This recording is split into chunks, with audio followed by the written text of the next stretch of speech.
পাপ করিলে মনা দোজখে যাইবা, পুণ্যে যাইবা বেহেশত।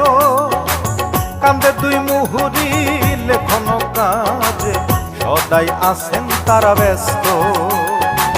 তুমি পাপী হইলে মনা, তুমি পাপী হইলে মনা, তোমার পক্ষে সালিশ পাইবা না।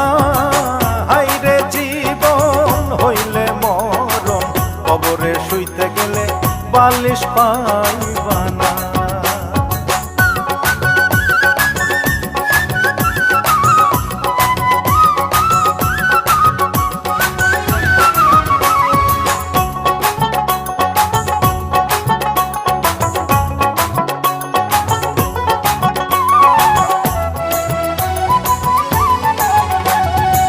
ভাব লাগাইয়া মনা জগতের মধ্যে করলি কত